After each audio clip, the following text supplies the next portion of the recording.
आपके दिमाग में एक बड़ा प्रश्न बनेगा और वो प्रश्न ये होगा कि सर एक बात बताइए, हमें किसी से डरने की क्या जरूरत, जगह हमारी, देश आजाद, हम संप्रभु, क्या आवश्यकता है हमें किसी से डरने की? आवश्यकता थी। क्यों?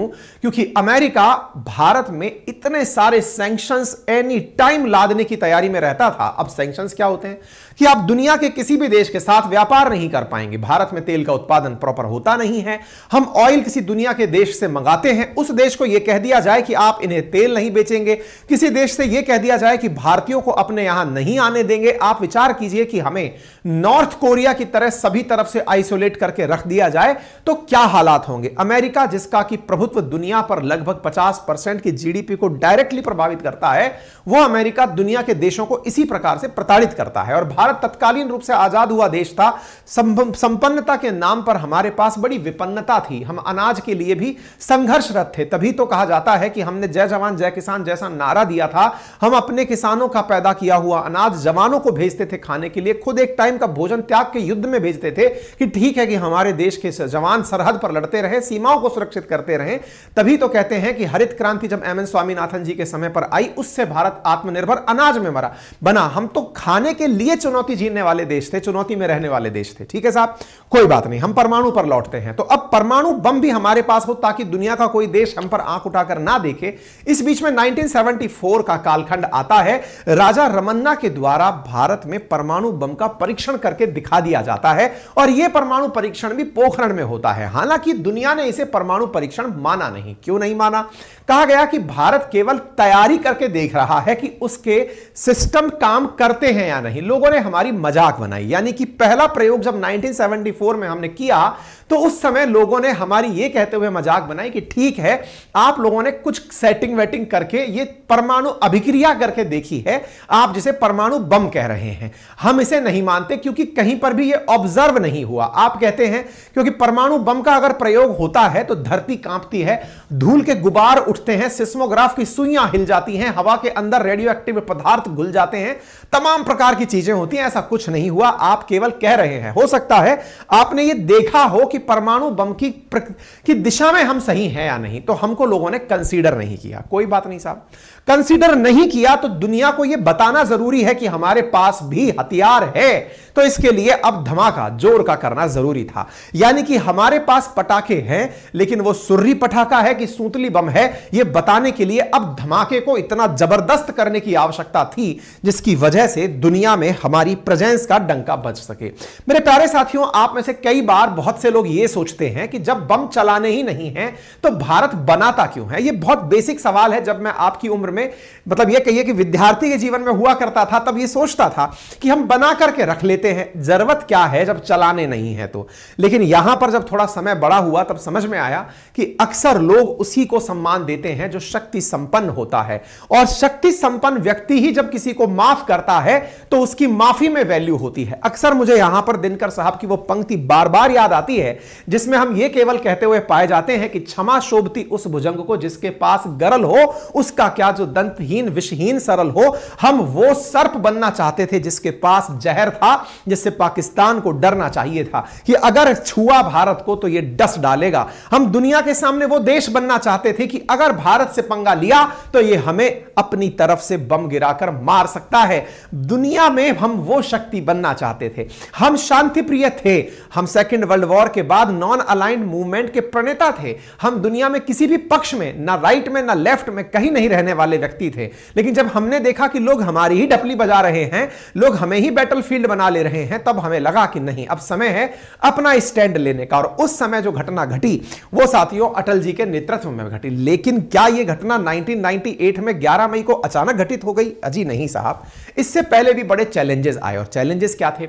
असल में 1995 के कालखंड में भी भारत ने परमाणु परीक्षण करने की कंप्लीट तैयारी कर ली थी, लेकिन 74 में किए गए भारत के धमाके से अमेरिका सतर्क हो गया था। आज जब हम कई बार कहते हैं कि दुनिया में इतने सारे सैटेलाइट्स छोड़े जा रहे हैं, आप में से कई बार हम कई बार ये जानकारी देते हैं कि एलन मस्क ने दुनिया के अंदर इतने सारे सैटेलाइट्स छोड़ दिए हैं स्टार लिंक के नाम से। आपको क्या लगता है ये केवल और केवल हमें संचार देने के लिए है? जी नहीं, अमेरिका अपने सैटेलाइट्स के दम पर दुनिया के कोने कोने पर नजर रखता है, निगरानी रखता है। अमेरिका नहीं चाहता कि किसी दूसरे देश की लाइन थोड़ी भी बड़ी हो, यानी कि हर देश पर, यानी कि अमेरिका अपने यहां पर सर्विलांस सेंटर्स में सैटेलाइट्स के माध्यम से प्राप्त की जा रही तस्वीरों को निरंतर देखता है। जैसे किसी छोटे ऑफिस के अंदर टीवी पर कैमरा लगाकर, टीवी पर कैमरे के प्राप्त पिक्चर्स को देखकर आप अपने ऑफिस की निगरानी करते हैं, अमेरिका के वैज्ञानिक अपने यहां बैठकर दुनिया के हर छोटे से छोटे कोने की निगरानी करते हुए एनी टाइम सक्रिय रहते हैं कि दुनिया के किस कोने पर क्या हो रहा है। ऐसी स्थिति में भारत ने जब प्रयास करना दोबारा शुरू किया तो अमेरिका ने अंतरिक्ष में भारत पर निगरानी रखने के लिए 4 सैटेलाइट छोड़े। चूंकि अंतरिक्ष किसी का होता नहीं है, इसलिए आप उन्हें इग्नोर भी नहीं कर सकते। वो सैटेलाइट्स भारत के चारों तरफ चक्कर काटकर गोल गोल धरती पर घूम रहे थे और वो धरातार नजर बना रखे थे कि भारत दोबारा परीक्षण ना करे। कई बार जैसे आपने सुना भी होगा, जब हम कई बार कहते हैं कि ईरान के परमाणु वैज्ञानिक को सैटेलाइट के द्वारा मार दिया गया, तो यह बात अतिशोक्ति नहीं है, यह सच्चाई हुआ करती है। मेरे प्यारे साथियों, कालखंड में जब 1995 में नरसिम्हा राव सरकार और हमने यह ट्राई किया कि हम एक बार परमाणु परीक्षण करें, तो उस समय अमेरिका के सैटेलाइट से प्राप्त इमेजेस के चलते भारत को परमाणु परीक्षण से रोक दिया गया और कहा गया कि अगर आपने परमाणु परीक्षण किया तो हम आपके ऊपर सैंक्शंस लाद देंगे। भारत का 1995 में किया हुआ प्लान एज इट इज रखा रह गया। सत्ता बदली 1998 में अटल जी की सरकार आई, नरसिम्हा राव जी उनसे मिलने गए, जाकर कहा कि हमारे पास सामग्री तैयार रखी है, बस अब आप परीक्षण करिए, परीक्षण लेकिन गुप्त तरीके से करिएगा। परीक्षण की जिम्मेदारी दी गई 2 लोगों को, एक थे उस समय के DRDO chief doctor APJ Abdul Kalam साहब और दूसरे थे परमाणु ऊर्जा आयोग के अध्यक्ष डॉक्टर चिदंबरम।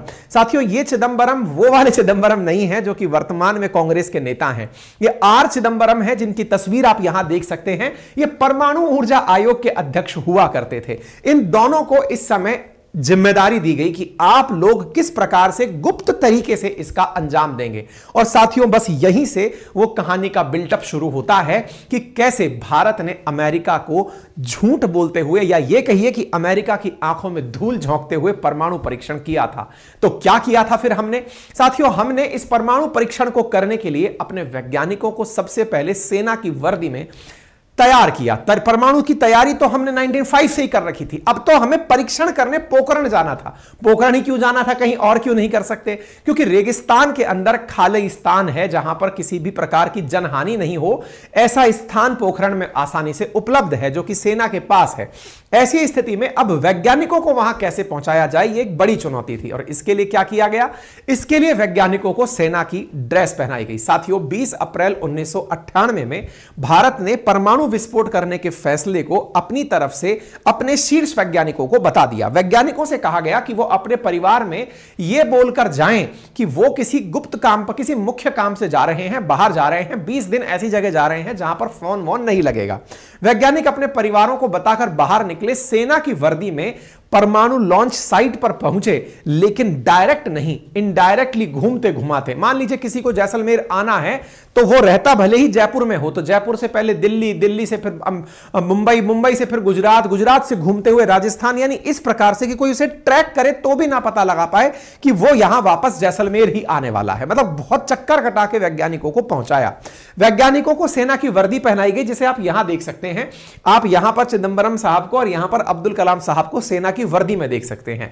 वैज्ञानिकों को कोड नेम दिया गया, जैसे परमाणु बमों का कोड नेम दिया गया था कैंटीन स्टोर्स, और तो और परमाणु बमों के साथ साथ यहां पर पूरे ट्रकों के कारवां को, जहां पर बम रखने थे, सबके कोड नेम थे, ताकि किसी को यह ना लगे कि यहां वैज्ञानिक काम कर रहे हैं। सेना का काम है, रेगुलर तरीके से चलता रहता है, जैसे काफिले चलते हैं ऐसे चलता रहेगा। मेरे प्यारे साथियों, हमने अपने बमों को बंबई में रखा हुआ था। साथियों, बंबई में रखे हुए हमारे परमाणु बम जो प्लूटोनियम से बने हुए थे, ये इतने शक्तिशाली थे कि अगर इनकी जानकारी बंबई वालों को भी लग जाए कि बम बंबई में रखे हुए हैं, तो हाहाकार इस बात का मच जाए कि अगर ये फट गए तो क्या होगा। हमें अब बड़ी चुनौती यह देखनी थी कि बॉम्बे से निकालकर परमाणु बमों को जैसलमेर कैसे लेकर आए। ऐसा क्यों? क्योंकि परमाणु बम का निकलना, जहां पर रखे हुए हैं उस गुप्त स्थान से बाहर आना, जैसे ही बहुत ज्यादा सीक्रेसी बरती जाएगी, अमेरिका को खबर लग जाएगी कि कुछ करने जा रहे हैं। ऐसी स्थिति में सीक्रेट लोकेशन से बम को जैसलमेर तक पहुंचाना भी अपने आप में एक बड़ा मिशन था मेरे प्यारे साथियों। इस मिशन को अंजाम देने के लिए बहुत तरीके से प्लानिंग की गई थी और बहुत तरह की से प्लानिंग को इस प्रकार टेनिस बॉल के आकार की हमारी ये प्लूटोनियम की बॉम्ब्स की गोलियां थी जिन्हें लेकर के इस प्रकार से पहुंचना था। ये परमाणु नाम की जो मूवी है उसके अंदर दिखाया गया है। 4 ट्रक्स में रख करके इन गोलों को एयरपोर्ट तक पहुंचाया गया था। साथियों, एक वरिष्ठ पत्रकार हैं जिनका नाम है राज चेंगम्पा, उन्होंने weapons of peace the secret story of India's quest to be a nuclear power नामक पुस्तक में इस बारे में जानकारी देते हुए बताया है कि किस प्रकार से परमाणु वेपन्स को बंबई से जैसलमेर तक लाया गया था। कहा गया कि जिस जगह ये वेपन्स रखे थे, आप में से कुछ लोगों के दिमाग में सवाल हो सकता है क्या कि भारत के प्रधानमंत्री को कभी पता था क्या वेपन्स कहां रखे हैं? बिल्कुल पता था। हमारे वेपन्स प्रधानमंत्री को पता होते हैं और विश्वकर्मा पूजा के समय पर परमाणु बमों की पूजा भी होती है। यानी ये समझिए जिस वॉल्ट में रखे हुए हैं वहां पर तिलक भभूति लगाई जाती है, ठीक है ना। एक बार थल सेना अध्यक्ष को भी वो वॉल्ट दिखाया गया था जब परमाणु बम रखे हुए हैं। खैर, फिलहाल के लिए ये जो आप यहां पर ट्रक चलते हुए दिख रहे हैं, बॉम्बे के अंदर क्या किया गया कि जब इन बमों को ले जाने के लिए टेनिस के बॉल के आकार के 6 से 8 किलो के आकार के 6 से 8 किलो वजन के टेनिस के बॉल के आकार के प्लूटोनियम बम थे जो हम लेकर के यहां आ रहे थे। छोटे छोटे बम, बहुत महाविनाश फैलाने की क्षमता रखने वाले बम लाने के लिए क्या किया गया? लाने के लिए प्लानिंग इस प्रकार से कही गई कि मुंबई के अंदर लोग बहुत लेट नाइट तक सोते हैं, रात भर मुंबई रात में जगता है। ऐसी स्थिति में बोले बम को ले जाने के लिए ट्रकों का मूवमेंट कैसे कराया जाए, तो पहले से ही सारे सिक्योरिटी क्लियरेंसेस क्लियर करके रखे गए। समय तय किया गया, रात को 2 बजे ट्रक्स आएंगे उस सीक्रेट लोकेशंस पर बम लेने के लिए। वैज्ञानिकों को और उन जांच एजेंसीज को पता था कि ये कहां पर आएंगे। 4 ट्रक्स प्रॉपर तरीके से आते हैं, रात को 2 बजे पहुंचते हैं, वहां से ट्रक्स अपने साथ बॉम्ब्स को लेकर के कुछ ही मिनटों की दूरी पर रखे एयरपोर्ट पर पहुंचते हैं। एयरपोर्ट पर ट्रक्स की कोई चेकिंग नहीं की जाती है। एक रेगुलर अभ्यास की तरह रात के समय ट्रक आते हैं, वहां खड़ा हुआ एक हवाई जहाज जो पहले से ही तैयार करके रखा गया था इन ट्रकों के सामान को ले जाने के लिए, उसके अंदर सीधा सामान चढ़ा दिया जाता है। हवाई जहाज वहां से उड़ता है और आकर के अल सुबह जैसलमेर पहुंच जाता है। यानी यह प्रक्रिया इतना गुप्त तरीके से अंजाम दी गई जिसका बहुत बड़ा महत्व था। अमेरिका को अगर यह जानकारी पता लग जाती कि बॉम्ब ट्रांसपोर्ट हो रहे हैं तो भी अपने आप में बहुत बड़ी सुर्खी बन जाती। लेकिन हमने इन परमाणु बमों को, जो कि वैज्ञानिकों के द्वारा किया जाने वाला कार्य था, हमने सेना की वेशभूषा में इसका अंजाम दिया। इसलिए लोगों को लगा कि सेना का रेगुलर मूवमेंट चल रहा है और जैसलमेर चूंकि पाकिस्तान बॉर्डर के नजदीक है तो सेना का मूवमेंट आए दिन लगा रहता है। हम अपने तरफ से जो हमारे उस समय के राष्ट्रपति नारायणन साहब थे उनको बोले कि आप अपने वर्ल्ड टूर को थोड़ा सा पोस्टपोन कर दीजिए। उन्हें जाना था विदेश यात्रा पर, उन्हें थोड़ा होल्ड पर डाल दिया गया।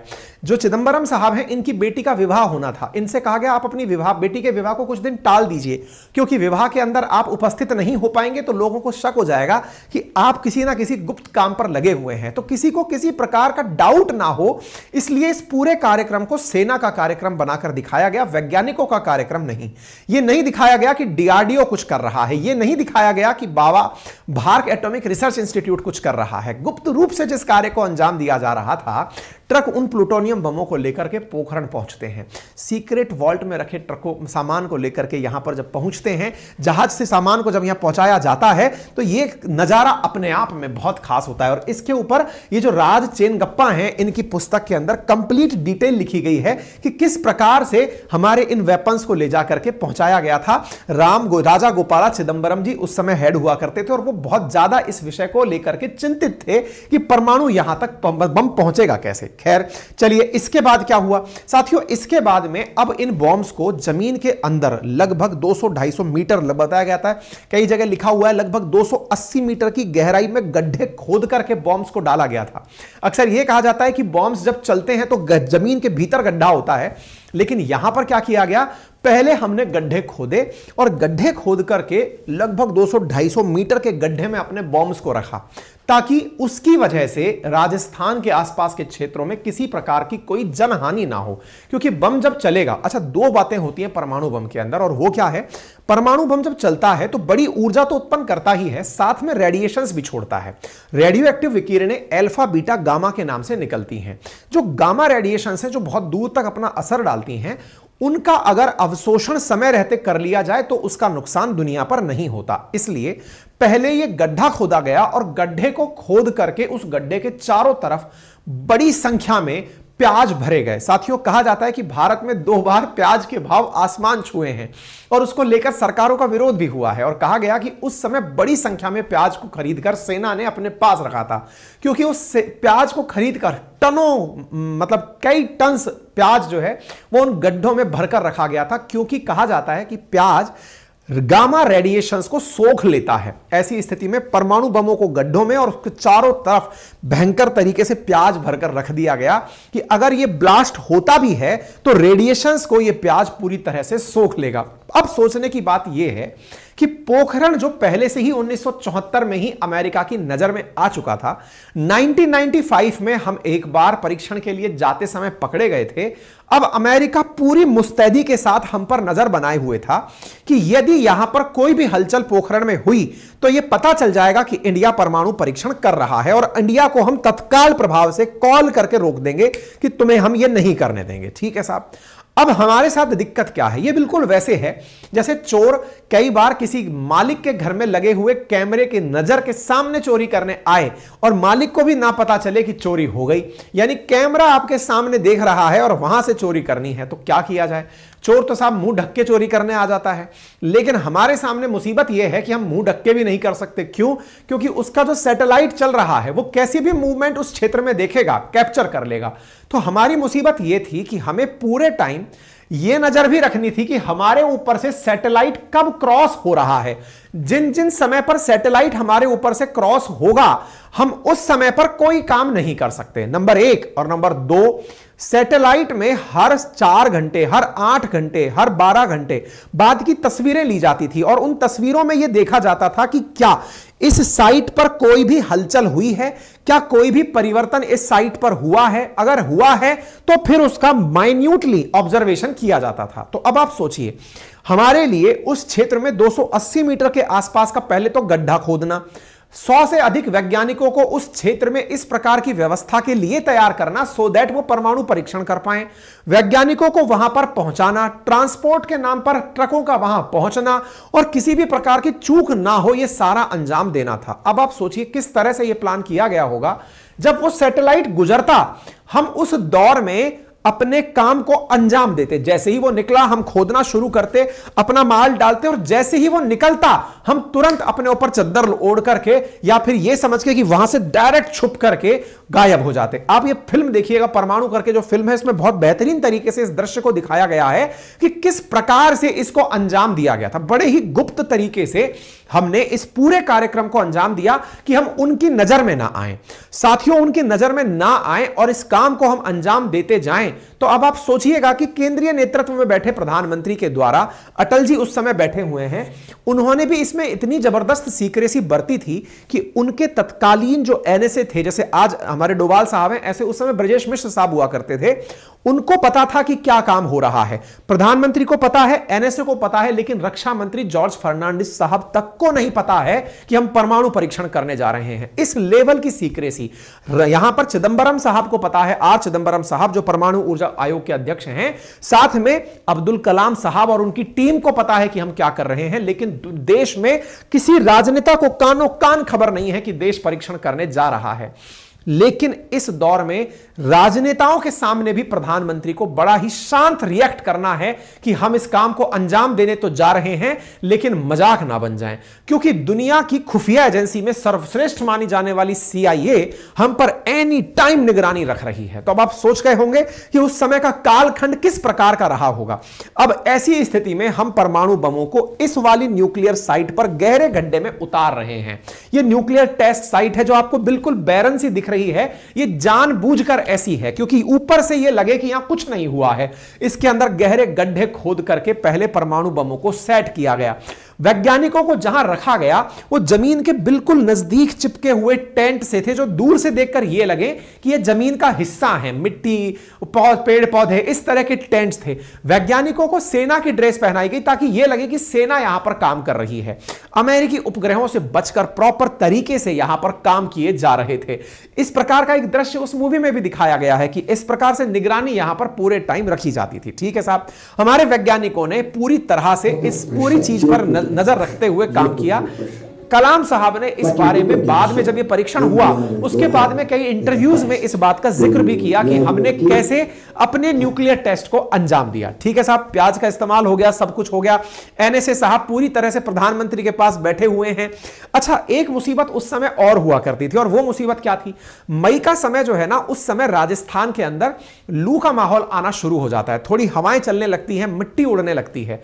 मिट्टी उड़ने लगती है तो हमारे कार्यक्रमों में सबसे बड़ी दिक्कत यह है कि परमाणु परीक्षण हो और ऐसे समय में रेडिएशन का स्राव हो, और रेडिएशन हवा के माध्यम से भी कहीं अगर पहुंच जाए तो भी चिंता का विषय है। तो हमें यह देखना जरूरी था कि टेंपरेचर और स्थितियां बड़ी सामान्य रहनी चाहिए।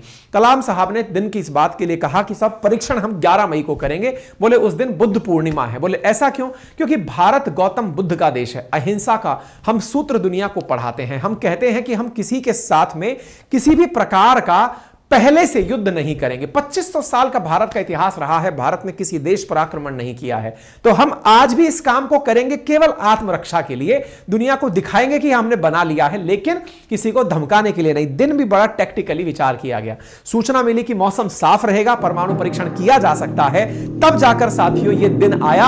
और इस दिन में इस परमाणु परीक्षण को होते हुए आप इस तस्वीर में देख रहे हैं किस प्रकार से आसमान में धूल का गुबार उठा। साथियों, यह ऐसा बॉम्ब ब्लास्ट था कि अगर यह धरातल पर किया गया होता तो संभवतया आसपास बॉर्डर भी गायब हो गए होते।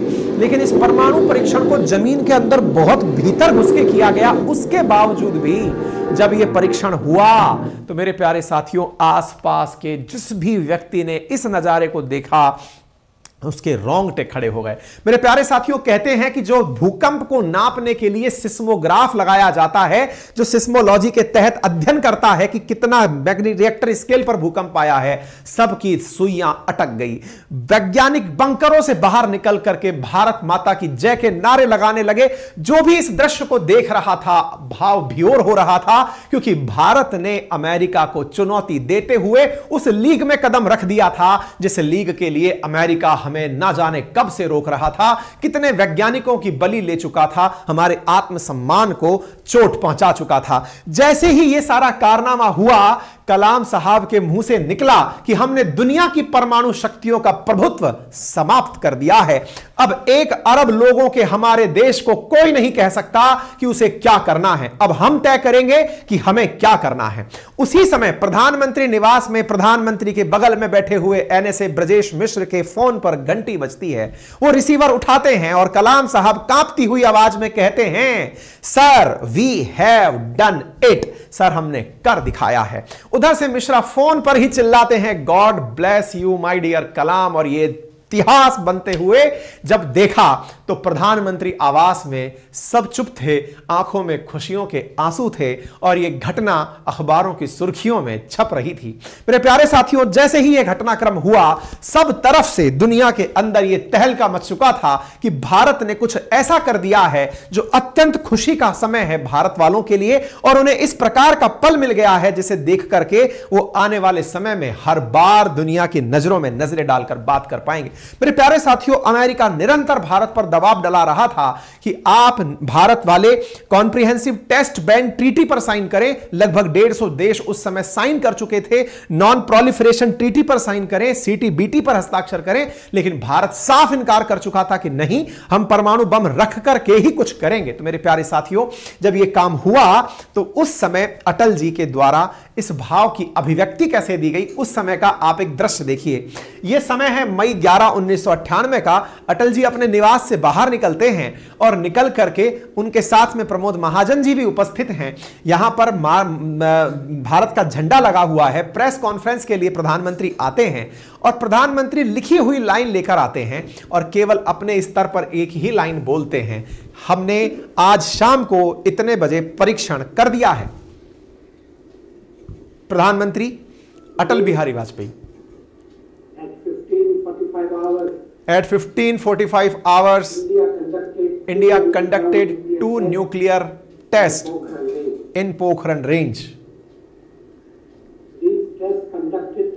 These tests conducted today.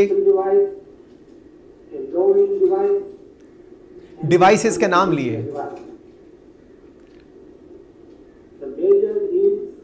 सबसे इंपॉर्टेंट बात यह है कि आपने अनाउंसमेंट में गिनती की पंक्तियां बोली और पत्रकारों से कहा नो क्वेश्चंस प्लीज, आज कोई हमसे सवाल नहीं करेगा। आप इस इंटरव्यू के खत्म होने का दृश्य जरूर देखिएगा, मात्र 2 मिनट का इंटरव्यू है।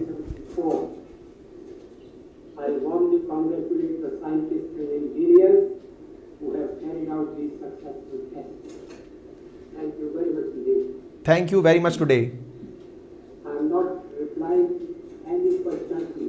I am not replying any question now. The official spokesman.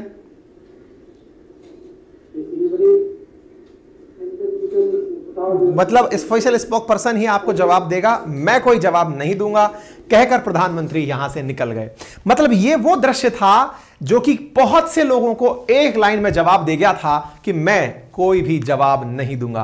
और ये लाइन जब निकल कर आई, भारत के अंदर जश्न का माहौल था। ये वो कालखंड था जिस पर भारत पर दबाकर सैंक्शंस लादने की तैयारियां हो गई। अमेरिका ने कहा ये क्या कर दिया, लेकिन ऐसी स्थिति में भारत को हम अकेला छोड़ देंगे, सैंक्शंस लगा देंगे। भारत ने कहा सब कबूल है, तुम्हें जितने सैंक्शन लगाने हैं लगा दो, हम भुगतने को तैयार हैं। अटल जी ने इस कारनामे को डंके की चोट पर करके दिखाया, क्योंकि हमारे वैज्ञानिकों में यह क्षमता बहुत पहले से थी, भाभा के समय से थी, भाभा के समय से थी, राजा रमन्ना के समय से थी। लेकिन भारत जब से आजाद हुआ तब से निरंतर युद्धों में ही व्यस्त चल रहा था।